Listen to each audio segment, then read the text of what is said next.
Good evening. The news summary for this Monday, the 27th of January. The Ministry of Fisheries and the Blue Economy, together with the Pension Fund, have announced a pension program for artisanal fishers. The two entities have found it necessary to have this program to ensure that these fishers can also enjoy a pension at retirement age. The policy that will govern the program is the same for most Seychelles workers working in Seychelles. The Ministry of Fisheries says that another reason for this program is to attract and retain more young people in the fishing industry. The pension fund, for its part, says that there are already about 120 fishers who have been paying their voluntary contributions for a few years now, following a protective scheme program that it made with different groups of workers. The rebuilding of the Viewpoint kiosk at Mission Lodge, Vence Town, which was destroyed in a fire earlier this month, has been completed. In a ceremony yesterday, President Wevaram Kalaron reopened the kiosk, which took about 3 weeks to complete.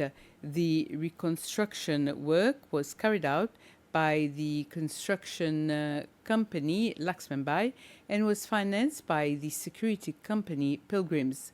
Present at the reopening ceremony was the Vice President of the Republic, the Speaker of the National Assembly, the Cabinet of Ministers, a few members of the National Assembly, amongst others. In his address, President Ramkalawan talked about the importance of the Mission Lodge and why it should be protected. After the abolition of slavery, children of slaves were brought here as part of a program by the Church Missionary Society, where they built a school, and that school would be to start the education of those young minds. And to think of it that on the 3rd of January, the souls of those liberated children, liberated slaves, again went through torture. And therefore your presence this afternoon is so important, because we are showing our commitment that we will build, we will restore, we will always go for what is best, and we will keep our heritage as part of ourselves. We will treasure our heritage in such a way that our children's children, future generations, will continue to enjoy what happened on these islands. India celebrated the 76th anniversary of its Republic Day in Seychelles yesterday during a reception held at the Kempinski Seychelles Resort. The reception was held in the presence of the Principal Prime Minister Jean-François Ferrari, the Speaker of the National Assembly, ministers and other distinguished guests, and the diaspora of India. The Constitution of India came into effect on the 26th of January 1950. During his address, the Indian High Commissioner to Seychelles, Kartik Pandey, highlighted India's contribution to Seychelles. The Minister for Foreign Affairs and Tourism, Sylvestre Radogon, also spoke of India's contributions to Seychelles.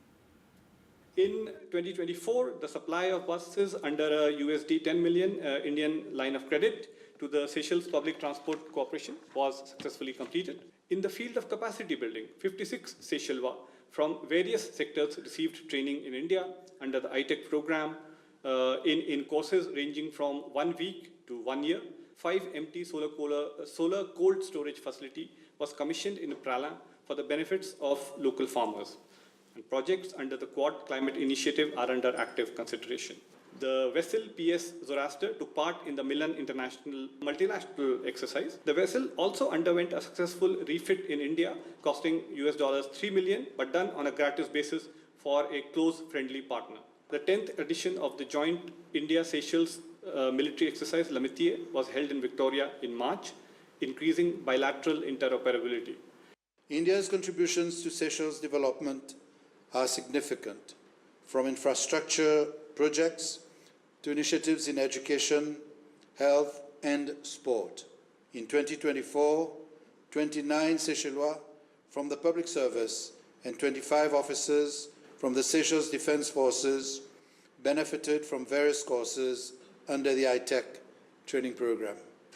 India's steadfast support in maritime security is deeply appreciated, especially in addressing piracy and other illegal activities in our waters.